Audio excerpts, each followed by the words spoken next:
Right, hello everybody. This afternoon I'm delighted to be able to talk to Geoff Lawes.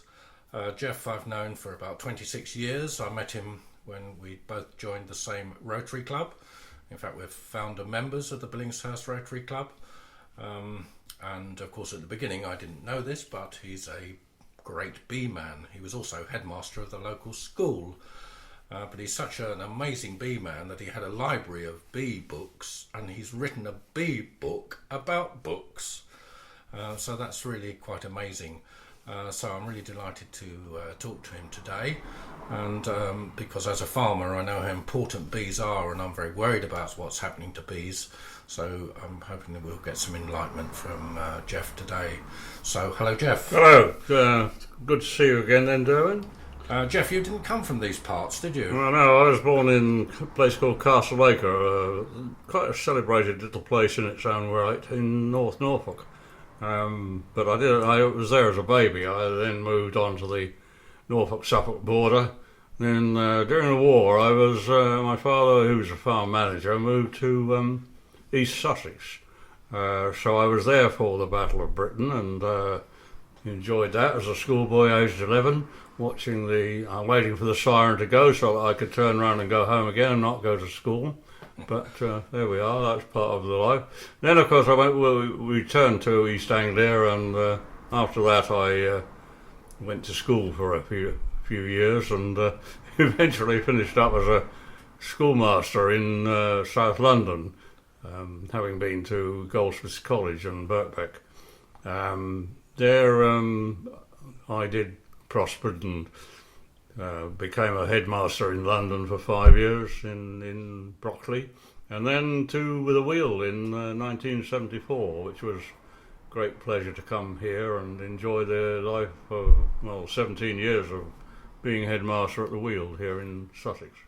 That's brilliant, Geoff. I was born in Rudgwick, so I haven't moved very far. But you've moved around a little bit. My father was a farm manager with a bad temper, and I think he was a very good farm manager, but he would fall out with his employers, and that meant that my poor mother had to up sticks and move around, and I found myself going to 4 different grammar schools in the course of my secondary school career. So I settled in one, fortunately, at the end, by going into lodgings eventually. But I'm not sure whether that kind of peripatetic education was good for me or whether it hindered me. I think it was okay on the arts side, but it wasn't very good on the maths and science. Well, you got where you needed to be, Geoff, so it must have been okay. Well, yeah, I suppose I'm the only one in my family who's ever done anything but working on farms in various capacities. I suppose my ancestors were on both sides of both what you'd call yeoman farmers, the sort of farmers that you have around here who, in Billingshurst at any rate, were in times gone by the Eversheds and the great family in Billingshurst, of course, were the Greenfields. They for about 300 years, farmed most of Billingshurst. Well, that's all gone now. But when did the bees start, Geoff? Bees started when I came to the Weald. Actually, I suppose they started when I was an infant school, because my head mistress, Mrs. Lees, she had a garden at the back of the school, village school, and we were allowed to go into her garden, and I always wondered when I was about 5 or 6, I suppose, what these wooden boxes were, and I was told that they were beehives, and I sort of remembered that. So when I came to the Weald as headmaster, I found a man there who's quite famous locally in the horticultural world and in beekeeping, called Alan Dugdale.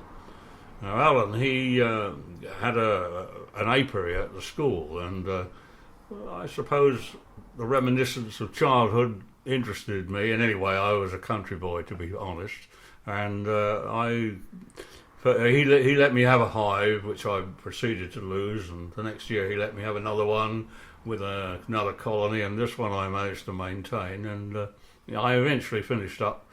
I'm sad to say, after poor old Alan had died, with about 40 hives, and a lot of them out in the orchards at West Chiltern and places like that. So how did you have time to run your school, Geoff? Well, I ran a bee club, which meant that I had a bit of help from the kids. Right. I wouldn't say I exploited them, but I quite a number, I think, have picked up the message when they were young, and probably at some time in their lives they'll return to beekeeping. It never hurts children to work and do things, does it? They love doing it. Those who volunteered for it, and there was a little bit of element of danger and a bit of risk attached to being stung and wearing the clubber and being a bit different from everybody else. In fact, I think every beekeeper is invested with a little bit of magic. He's like a little bit like the witch doctor. He's got something that the others haven't got in most people's eyes. So you've got to be calm, haven't you? Well, absolutely, yes. And when I used to go and pick up swarms, we used to put in the school Contact, the magazine that went out to the parents, that we would, as a school, we would collect swarms if anyone was interested in getting them removed. So we would pick them all up. And we would go in amongst the swarm, which was quite innocuous, and everyone would stand, amazed and treat you to cups of tea and generally look after your welfare, because they had this belief that you were somehow Mr. Magic. You could do the trick. The famous one in Billingshurst in this area was old George Wakeford. I've written a book about him. At least I haven't written a book. George wrote the book himself. But it was just before he died, and of course it went out of print. So I've rewritten it. I've used all his words, but I've added nearly 100% more about George. He didn't do himself justice, and he was famous. He got the British Empire Medal for being his services to beekeeping. Yes, I know. I bought your book, Geoff, and it's fascinating reading. It really just transports you back to those times. Well, George was a real character. I mean, it was not just a matter of beekeeping. It was about a lifestyle, lifestyle that you rarely see repeated now amongst anybody. But there were a lot of those old boys about. Here in Billingshurst there was Mr. Richards. He used to sit at the outside of the village here with his walking stick and wave at the cars as they went by. That kind of thing was, I think, an element of the past that we don't have much of now. People had time to live, do you think? Was that it? You've got to have time to care for bees, haven't you? They used to have to work jolly hard, didn't they? They didn't earn much, and therefore their time wasn't so valuable. Well, I suppose their time wasn't valuable. They didn't always have it. But usually these old characters were old men, really. They were. I suppose the younger ones were toiling and sweating, as they used to do. So do you think it was always older people that kept bees? No. So some of the most famous young people today are young beekeepers. And I think it was always so. The local genius on bees at the moment is a man called Roger Patterson. His grandfather was quite a famous man locally. He was Frank Patterson. He was the cycling artist. He didn't actually cycle much himself, but he contributed thousands of superb line drawings. Yeah, he lived at Pear Tree Farm on the Barnes Green Road there. Recently been renovated, I believe. And he dressed up like a yeoman farmer. He had a shotgun with hammers and what they call Damascus barrels. He was always recruited to be a shot to raise the bag when the shoots were organised locally. That was old Frank, yeah. So most of these people, obviously they've died out nowadays. But I mean, you've carried on with your bees, Geoff, until fairly recently. I'm now a kind of at my age of 83. I no longer feature in the Wisborough Green Bee Club, which is the beekeeping association, which is the local area headquarters for amateur beekeepers.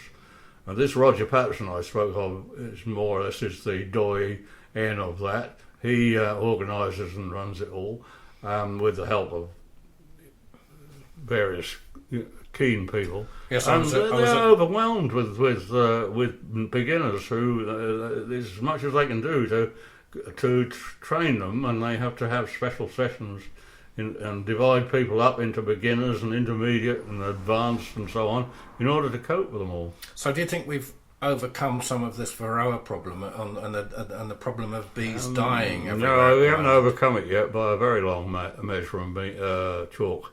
I've just today had one of the older problems arise. I had, when I went through my 3 hives a little while back, I thought there's a strong one, there's a medium one, and there's a weak one.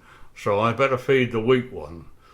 Anyway, I got some old honey and I put it on, and I didn't absolutely make it a sealed place where I could get at the honey, the bees could get at the honey.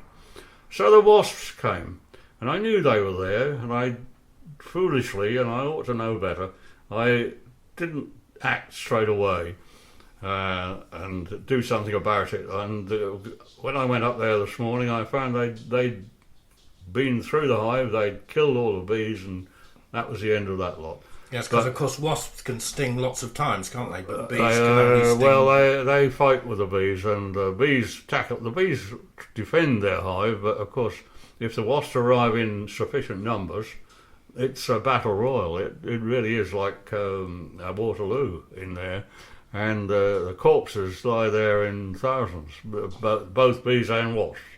But the wasps win because they're more numerous at that particular point. They're not more numerous generally, but they're more numerous there where the damage is being done. Anyway, the damage is done, and I've lost that weak hive. But in beekeeping, you usually find that the weak hive doesn't survive. So, it might be a blessing in disguise. I might be struggling to keep it going through the winter and still lose it. Normally, you expect to lose a few hives every winter, which are replaced by swarms in the summer by human beings creating new colonies, what they call making increase.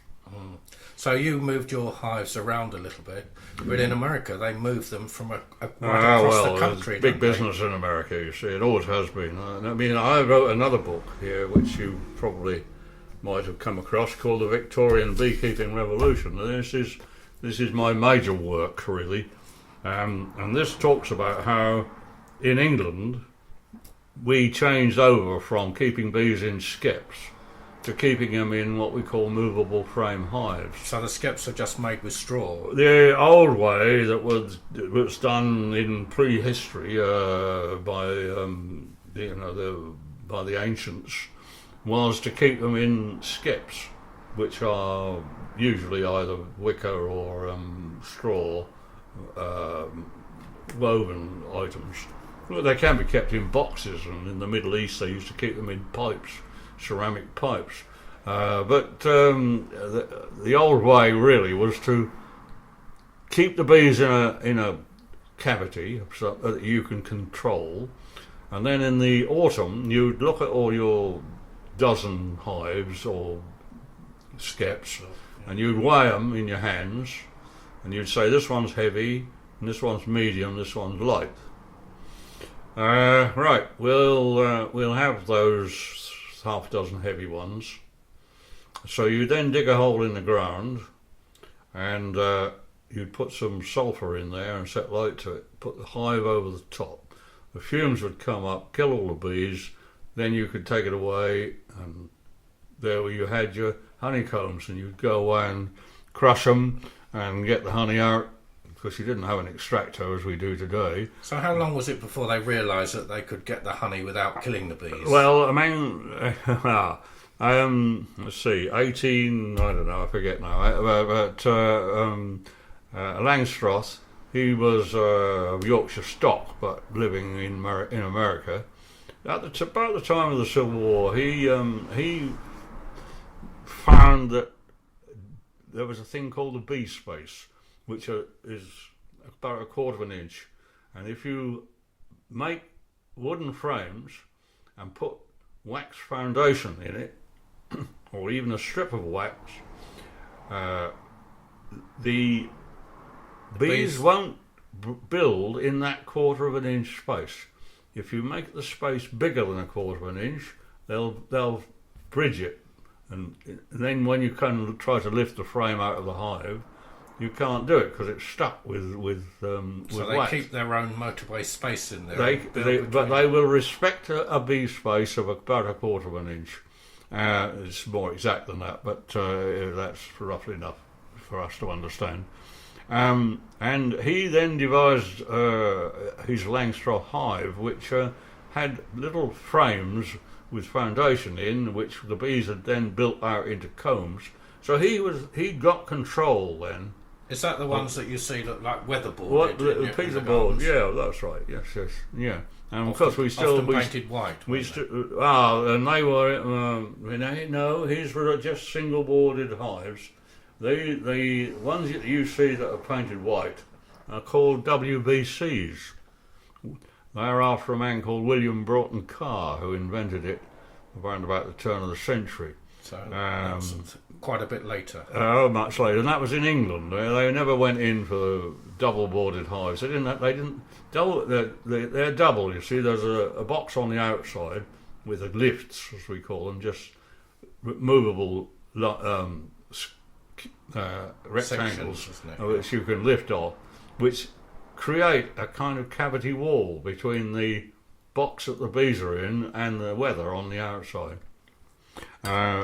But they went out of favour because they were cumbersome and difficult, and standard hive in England today is the British National, which most people use, but there are half a dozen other varieties, and lately people have been experimenting, funnily enough, with hives that go back something like the old hives that were there before, something like the skeps, because they think that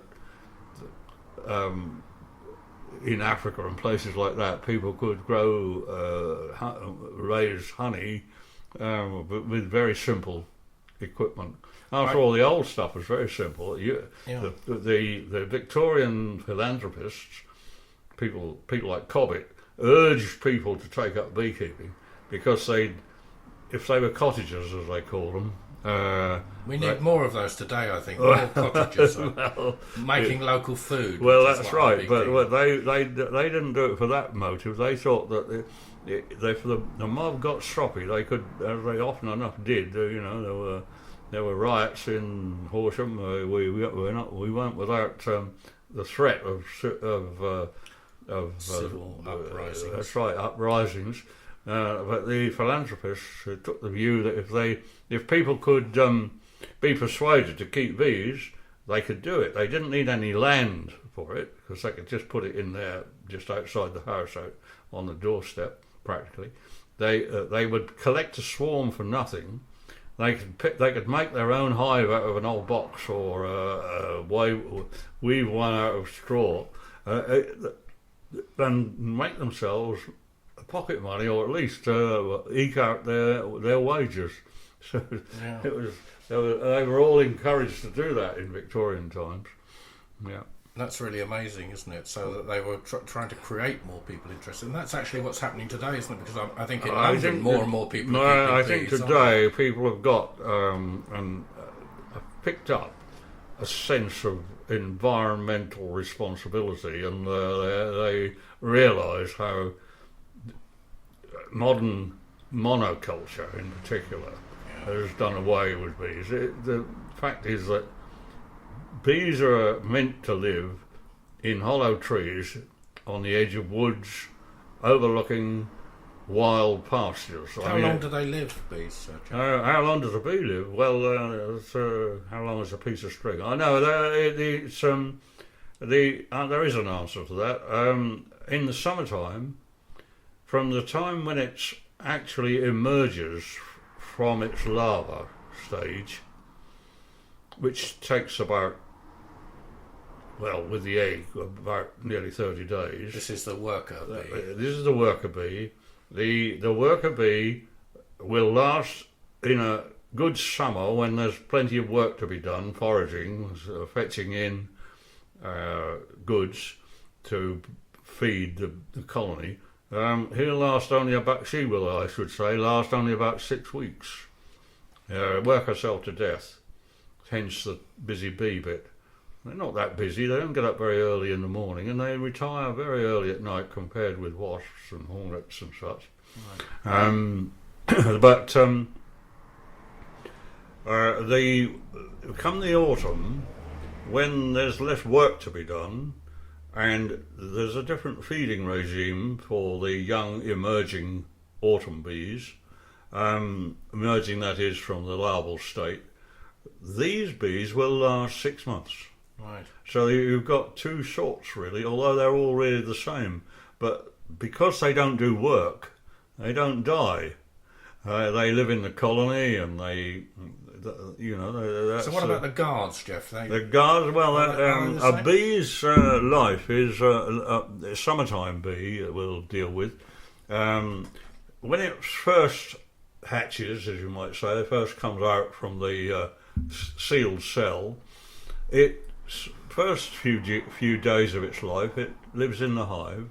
It's a little pale thing when it emerges. You can see the young ones when you look at a frame of bees, and their job is nursing the larva, feeding the larva, getting them the food that they need, which they create in their own organs, which they pass to the young.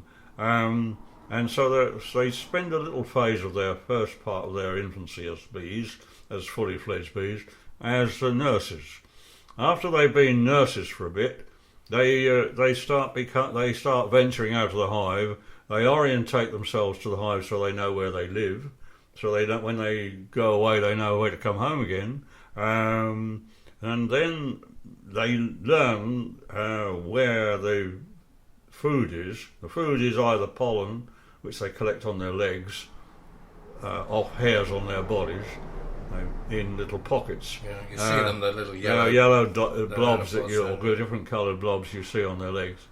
Yeah. Or it's nectar, which is the juice, sweet juice in flowers, which has to be taken back to the hive and given to another group of bees who are probably nurse bees a bit advanced, adolescent, shall we say. They then convert that into honey by driving off the water to reduce the water content, raise the sugar content. So a beehive is a giant dehydrator. It's a giant factory.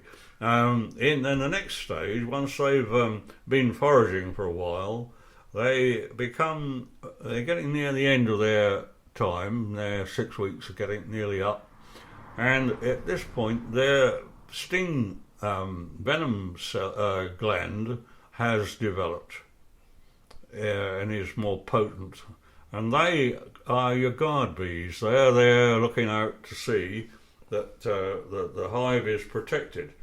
So the older elderly, shall I say disposable, because this is a despotic state where the individual sacrifice has no value. No value.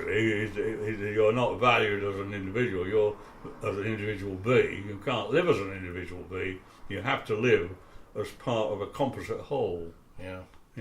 And so those elderly bees are the guards, and they will give you a good stinging, and once one of them has stung you, if you're near their hive, then the venom gives off a scent that the other guard bees pick up, and that's when you get serious damage, because a lot of but stings don't do anybody, even experienced bee keepers. It doesn't do them any good, not if you get about 50 stings. But sensible people, of course, wear suitable gear and don't get stung at all. And beekeepers, after they've been keeping bees for a while, get stung sufficiently normally to be immune to anything but the immediate pain of the sting. They don't swell up anymore. So did you used to dress up in the end for your bees, Geoff? Oh, Or were you able to? I still dress up. Because you see people with bee beards even, don't you? Yeah, but you see, a swarm is harmless. Bees will only sting you if you're threatening their hive. Yeah. They won't sting you out on the field unless you actually get hold of it and try and nip it or something. It might sting you, but out on the field they won't sting you. That's true of wasps as well. If you just leave them alone, they won't do anything to you. No, they don't go out looking for trouble. They don't go out looking to sting people. They go out looking for food and drink. And drink, by the way, because another thing that bees collect is water. They also collect a stuff called propolis, which is a kind of resin, which they reckon was used on Stradivarius violins. I don't know, to make them work. Well, they sell propolis to us as all sorts of propolis, yes, is sold beneficial. As a beneficial. In fact, it is resinous, and if you chew a little bit of it, it's like chewing a particularly potent sweet, like a Victory V. A Victory V or something like that. Yeah, that's right. It's strong. Yeah.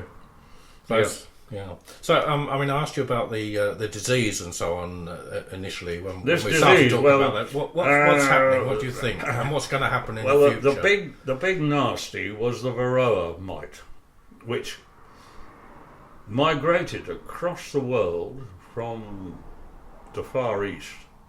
People took our honeybees to the Far East for people to, as they took them to America. They weren't native to America. They all came from Europe, the bees originally, and to Australia. They were taken out there by people on boats to get full of bees. But people took them to the Far East, and there's another type of clustering bee there called Apis cerana. And Apis cerana lived happily with a parasite called the Varroa mite. Well, that was all okay for Apis cerana, but when the honeybee went there, the Varroa mite thought, oh, lovely, another nice juicy host to live on, and it moved on to the honeybee, but the honeybee, of course, wasn't familiar with this new parasite. He wasn't equipped to deal with it. Just as, like an ordinary parasite like, shall we say, worms in cats and dogs, or human beings for that matter, where we live with them because our system is used to that, and it knows how to deal with it. But it wasn't the Varroa mite itself that was a big problem. No, it wasn't a Varroa mite. It was its larva, which it deposited on the larva of the bee in the hive, mainly on the drone larva, but that didn't matter. It still was on all of them, and this larva sucked the hemolymph, the blood, out of the developing larva. That meant that when the developing larva turned into an emerging bee, it was in all sorts of ways damaged, especially they'd have wrinkled wings and that kind. They couldn't fly properly, and in fact the Varroa mite could knock down and destroy whole colonies took your breath away how quickly it would damage a strong colony. Is there any natural way that we don't know yet how we can handle them? We've got materials we can put inside, and people use certain acid to control them. But are they all over the country now? Well, they are pretty well all over the world now. I think they're not.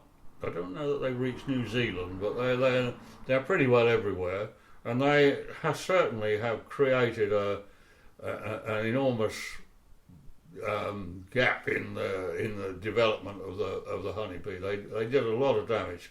What's more, like many other things, when you read people's death certificates, they say they died of pneumonia, but perhaps they'd already got cancer or something. Yeah, and that's what carries them off. So what I'm saying about the bee is that there are other bee diseases like various kinds of paralysis and so on, viral diseases that bees live with, but when they are weakened by the varroa mite, they then succumb to this other disease.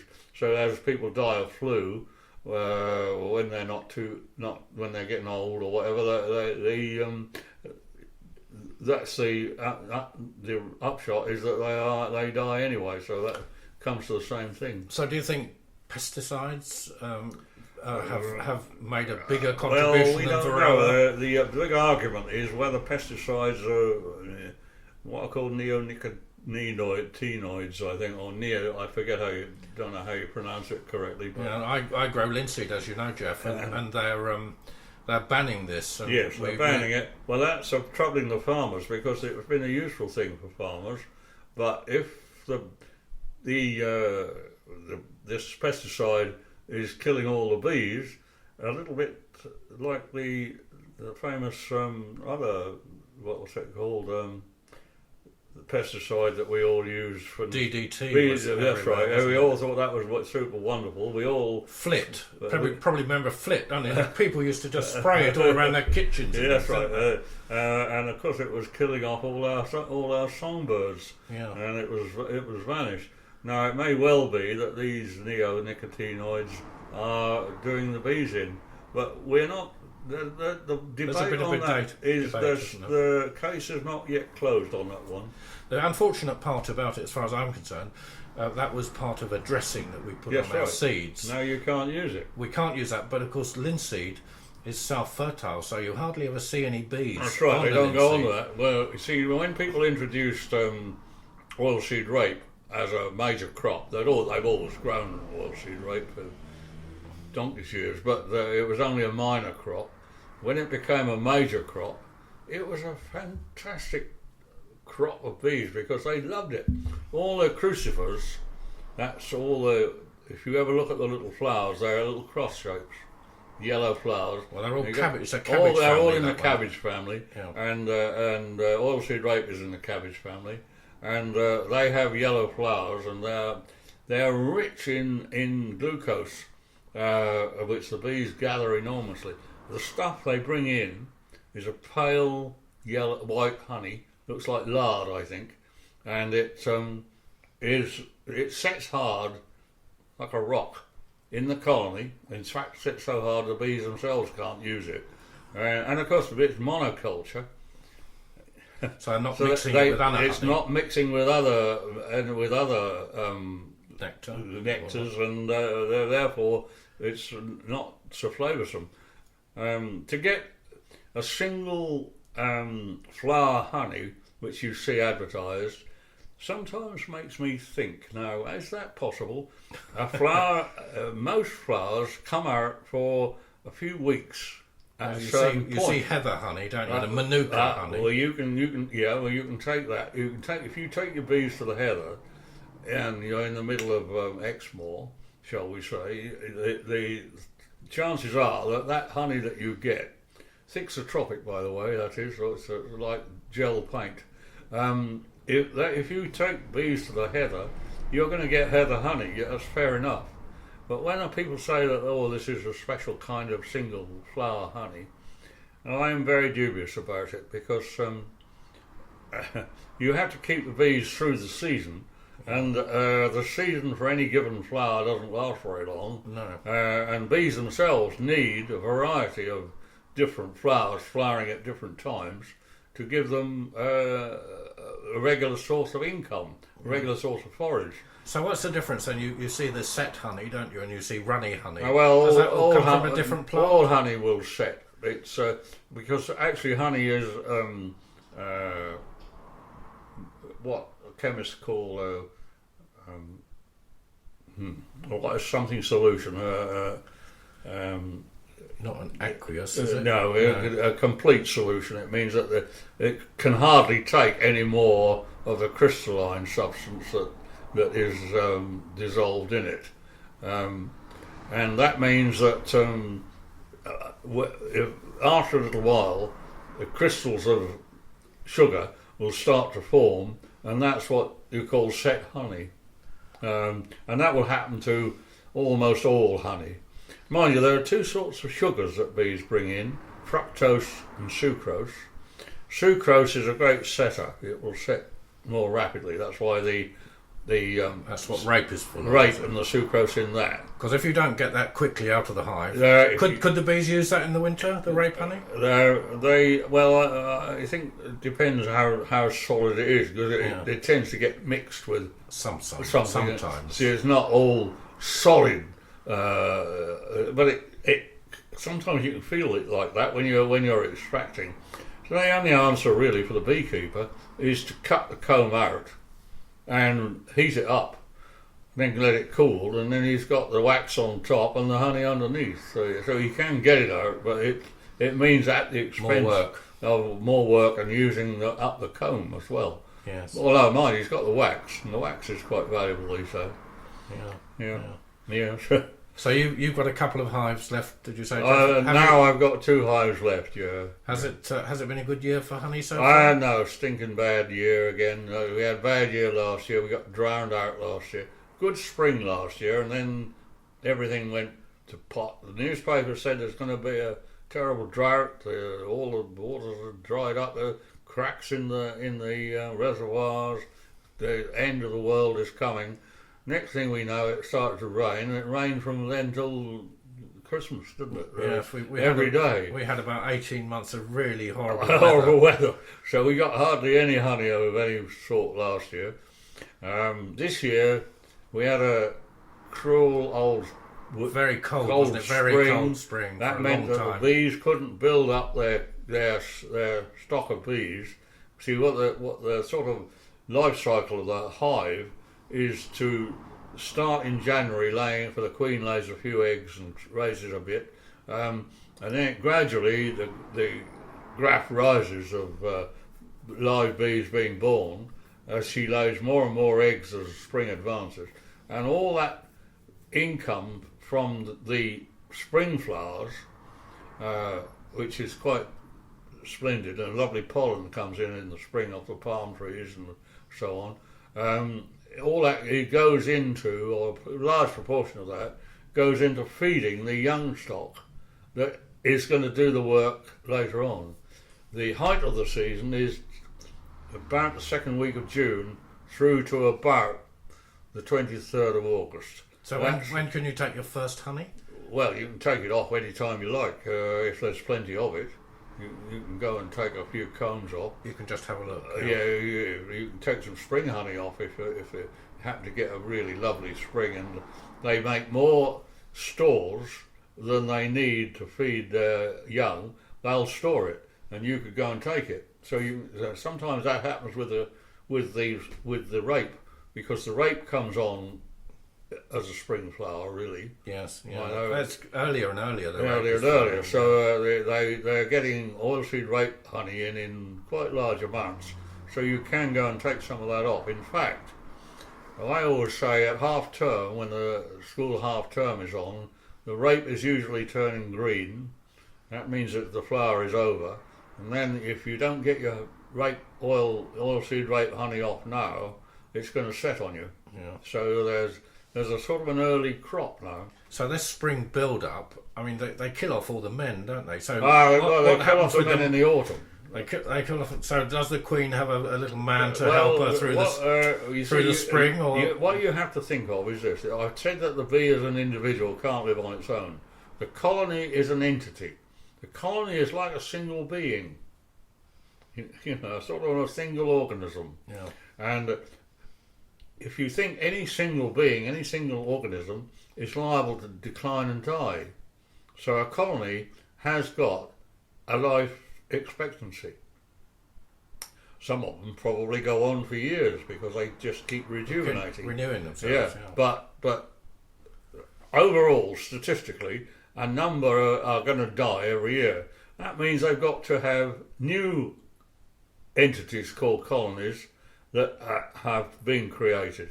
And the way they do that is to swarm in nature.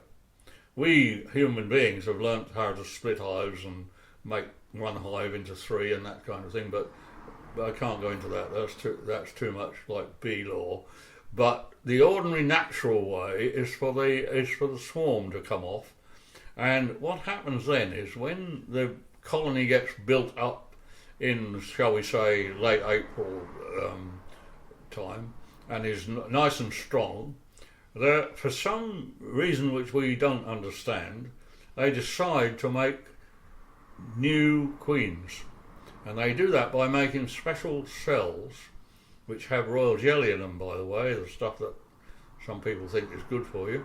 They make special cells that look like acorns that hang on the front of the combs, and in those they grow new princesses, young queens. Many of them. There might be 50 or 20 anyway in a colony that is preparing to swarm. The queen has laid an egg in there. Now that egg is specially nurtured differently from the worker bees. At the same time, in bigger cells, they've been making another type of bee. So you've got three sorts. You've got your worker, whose job is simply to do work. She is a kind of immature queen actually, but that's by the by. You've got the drone, which is what I'm just describing, which grows in these bigger cells, and you've got these princess queens.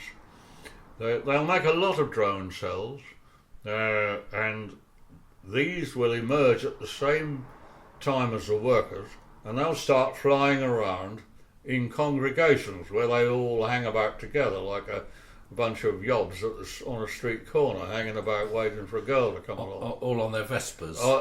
Yeah, that's right. Except they don't like Vespers because they're wasps. Anyway,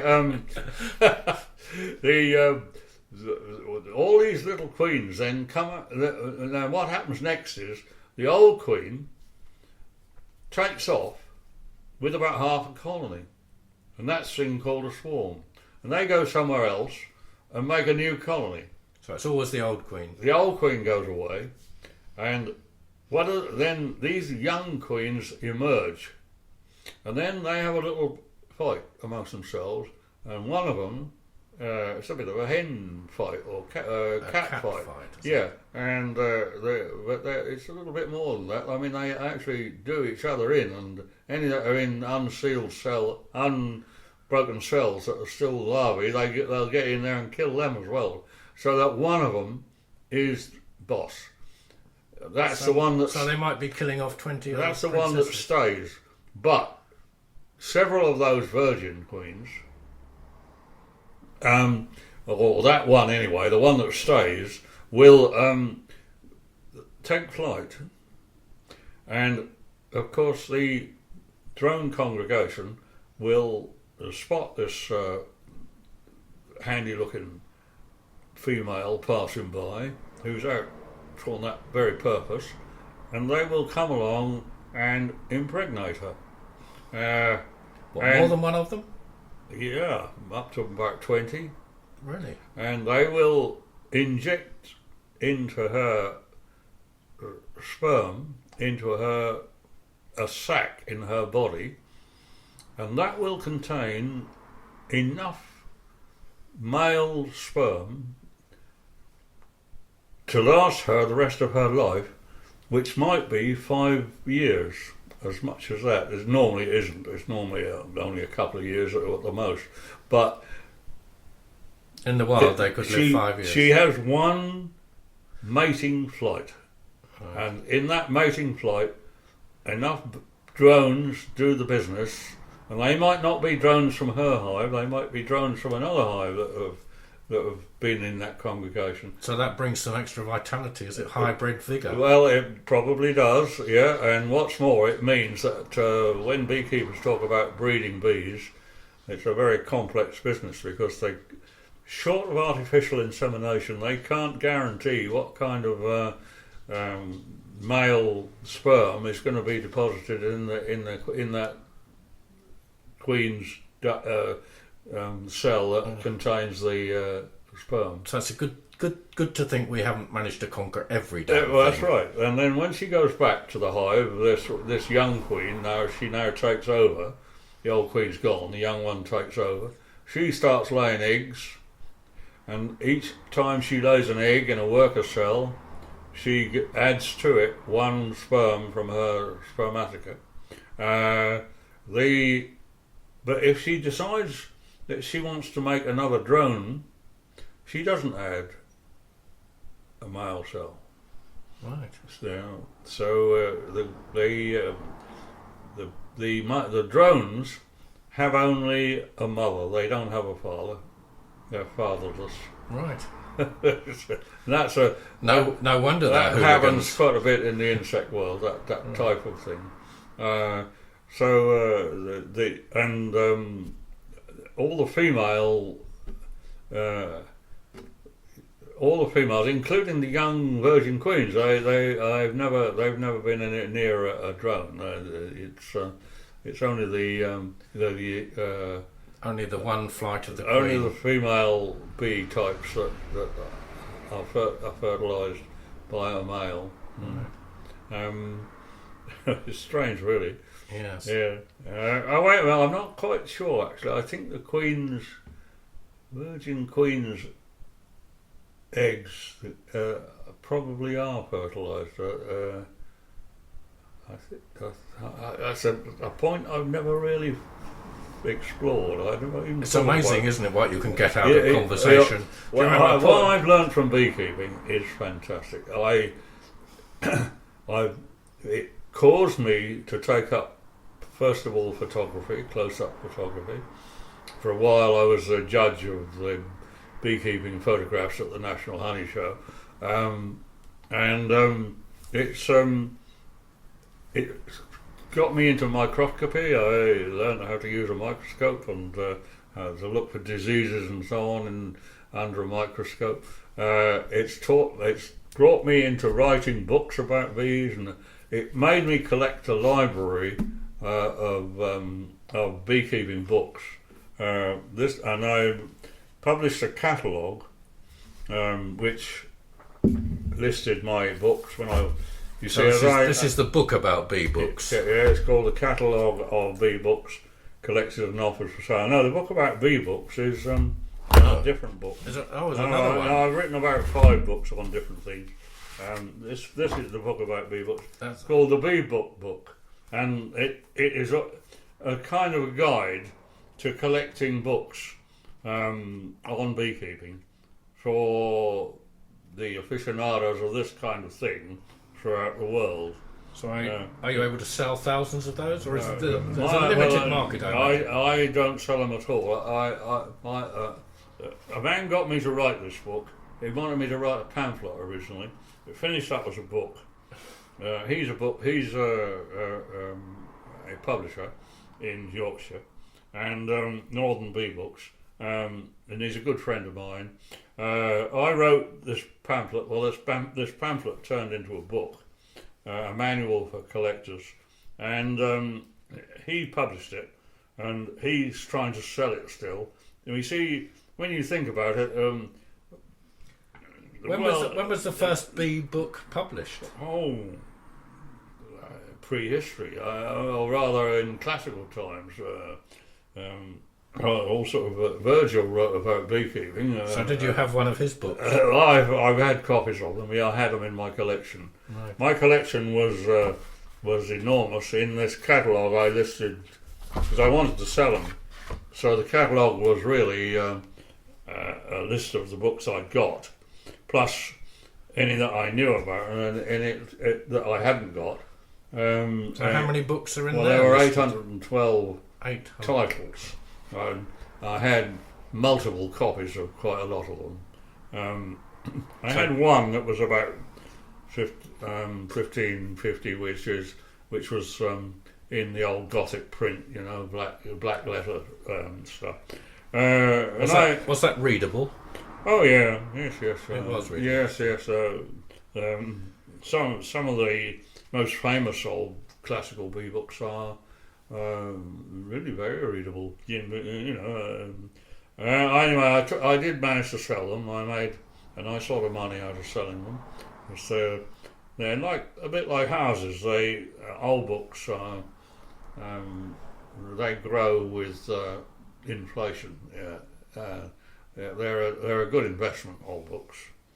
So anyway, what I did with this though, and why it will be a collectible catalogue, is that about each author, I wrote at least a sentence and sometimes a page about that author, so that anyone who is interested in collecting books on bees and beekeeping comes across an old book, at least have got some idea of who that person was who wrote that book. So do you think you've got all the bee books in your book? Oh no. How many more do you think? Well, I stuck deliberately to, as far as I could, to pick books in the English language, written mainly in the UK. I had a shelf full of American books, which of course are even more numerous, especially recently.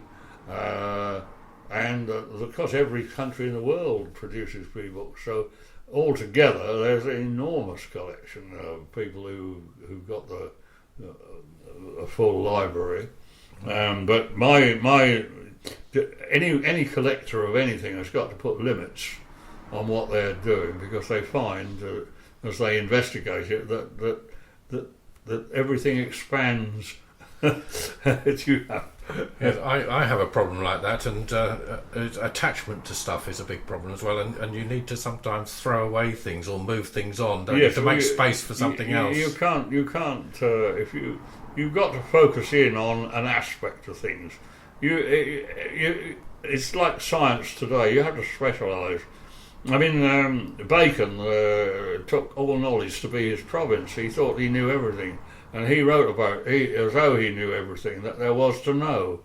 Well, of course, times have changed, and there isn't, even in the world of science, and specialisation now is absolute, because every little tiny aspect of things is specialised. Yes, wasn't there some famous person who said something like, "I'm not young enough to know it all"? Yeah, that's right. Well, you can't know it all. I mean, it is an observation. Well, you only know it all when you're very young. Yeah, that's right. Yeah, well, that's right. When I went to America, I thought I knew all about America for after I'd been there about a fortnight. After I'd been there about 9 months, I realised I knew very little about America, and I still stick to that. It's so easy to generalise from a few experiences or a few examples that come your way. Yeah. It's a little bit like assessing people's characters. You meet them once and they did something wrong, and you think, oh well, he is died in the war villain. You don't know anything about that person. You don't know. When you read the newspapers about people and circumstance, you don't know what they're like at all. You just know what some journalist is telling you about some immediate figment of their lives. Yeah. Poor old David Frost has he's passed on. Died today, hasn't he? And his father was the parson at a place called Beccles, where a lot of my relatives live. Right. He was there for a time. I think his father, being moved around from place to place, so he had to move about, like I started describing with me. I was reading about him today, and of course when he talked to Nixon, yes, we managed to get him to say something. And I think with this conversation we actually got something new out of you, didn't we? About the fertilisation. Yeah, that's right. Yeah. I think we're. There's always a door that is not yet been opened that you've got in your consciousness. I guess that's right. Well, I've been finding out of that. Well, I've been exploring the history of Billingshurst here. I think that'll be another chat, Geoff, maybe really? A little bit later on. But are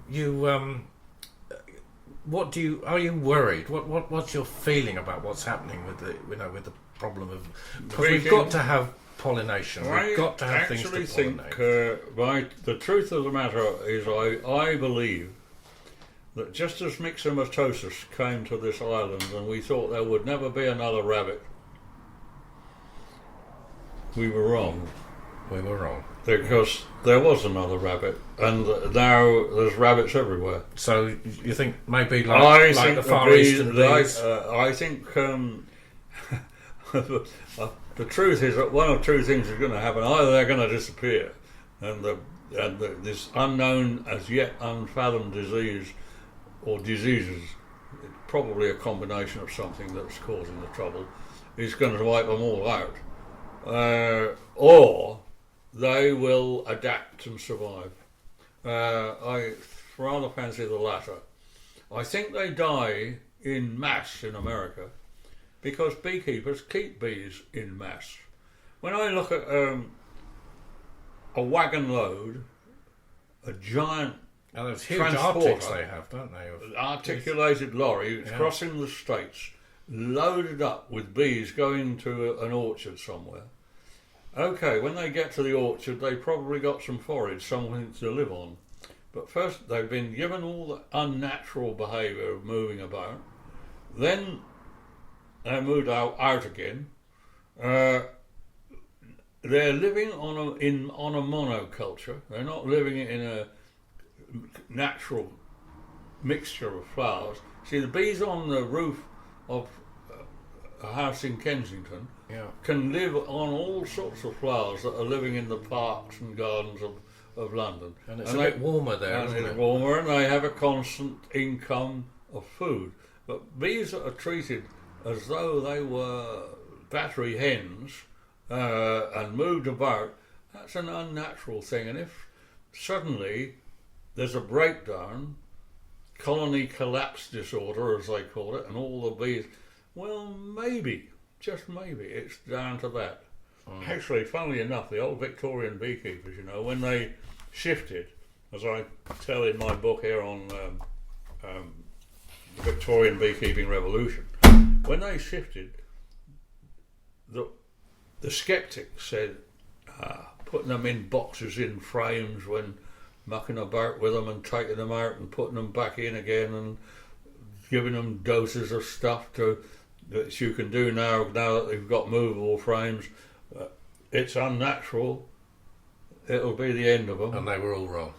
Well, we managed up until now on the new system, but they, like I just said, it may be that doing things in mass production, as they do in America, to produce massive amounts of honey and more effectively to fertilise their crops,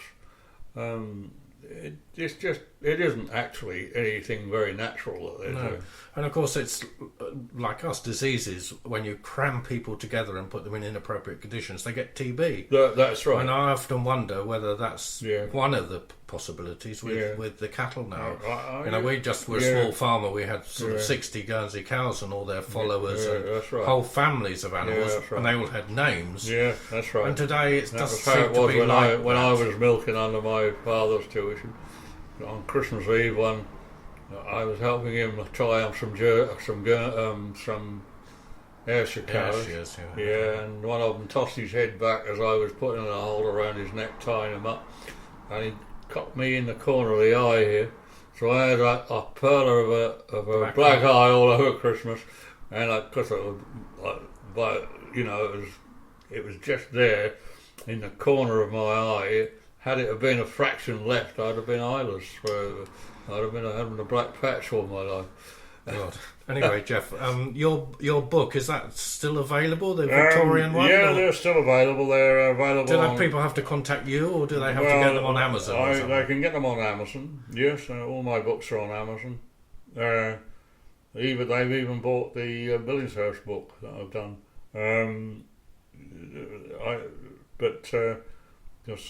don't expect to sell. My clientele is limited by its very nature, and people only Billingshurst people are going to read about Billingshurst. Well, I don't know. People that have moved to Canada or Australia might do, but they might not. And you can't expect a national readership for that. You can't expect a national readership for the collecting of bee books. That's not. Well, no, of course not. Yeah, you can't even expect a great readership even amongst beekeepers. But there are more people being interested, as Well, we've said. yeah, There's but people keeping them in when London. beekeepers buy bee books, they don't like that. Mine are historical, you see, and they tell the story. They've got a lot of beekeeping lore in them, but they're not. What beekeepers usually buy are books, instruction books. Well, yes. Yeah, they like how to do it. Yeah, but they're going to move on to wanting to know a bit more about it. Some are, but you've got to have a sort of a historical mind or be interested in the history of things, which I think can only recommend to people because it puts a new dimension onto your life to have a sense of where it came from and how it was and how it might be in the future. Well, Geoff, we don't know how many people are going to listen to this, but this is going out into the world, and it will be there forever. Well, people will be listening to it all through the years, and this conversation with you has been fascinating, and we've learnt so much about bees, and I'm sure that there will be people thinking, what amazing things bees are. They are amazing, yeah. And how we need them, and I'm sure that people will be interested to hear that your view about the future of bees, and I like that too. It's great to think that maybe they will adapt. Well, I think it's amazing. Actually, it's not just bees that are interesting. If you were really to get into almost any living creature and look into its whole being and its life cycle and the way it exists and what it's capable of doing, it is truly amazing. Well, we're amazing. We put all sorts of junk into our bodies and we filter a lot of it out. But I'm not going to go into that in great detail here now, otherwise we'll be here all night. We'll be here doing medical. But Geoff, this has been absolutely brilliant to talk to you, and we're going to close now. But I hope we'll have another chat or two during this time, because I've got to fill up 2 hours every week. Yes, okay. Radio, thank you very much. Thank you very much indeed. Bye.